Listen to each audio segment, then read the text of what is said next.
السلام عليكم ورحمة الله وبركاته. جدا لكم يا حبايبي فيديو جديد.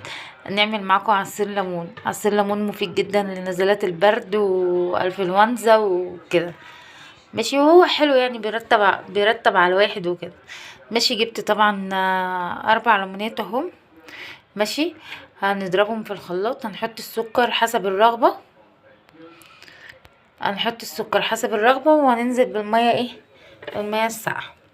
مية ساقعة بقى، عندك تلج طبعا، لو عندك مثلا برد وكده مش هنحط تلج، هنحط مية ساقعة من التلاجة عادي اهو زي ما انتم مش شايفين. انا ما بقشروش، بحطه بقشره، فايدته بتبقى بالقشر احلى يعني، ماشي يا حبايبي. زي ما انتم شايفين كده، ماشي. هنحط السكر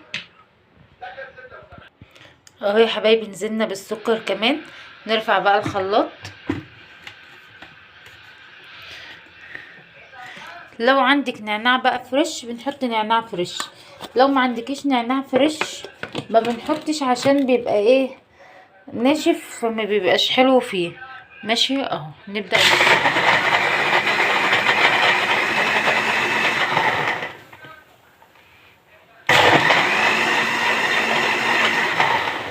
هضربه بقى، ولما اجي اصفيه هرجع لكم اهو يا حبايبي. ادينا ضربناه. هنفك بقى الشفشق من على الموتور بتاع الخلاط، ونبدأ نصفي الليمون مع بعض اهو. ادينا جبنا الشفشق بتاعنا، وادي المصفى. نبدأ بقى نصفيه كده زي ما انتوا شايفين، ماشي. اصفيه بقى كله اهو. ليمون مفيد جدا يا جماعة، ولو حد بيعمل رجيم ممكن يشربه بمية سخنة من غير سكر.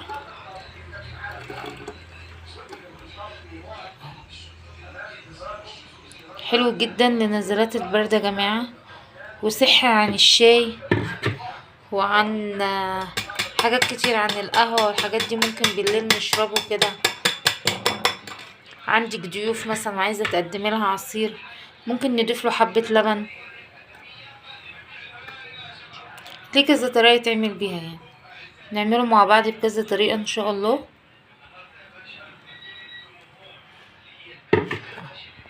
زي ما انتوا شايفين. اصفيه بقى خالص وارجع لكم تاني.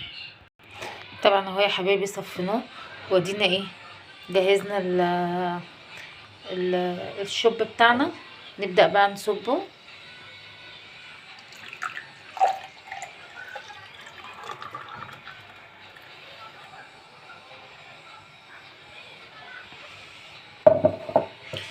اهو يا حبايبي زي ما انتوا شايفين، ماشي يا حبايبي. متنسونيش بقى في اللايك والشير، واللي ما اشتركش معايا في القناه يشرفنا يشترك معايا في القناه.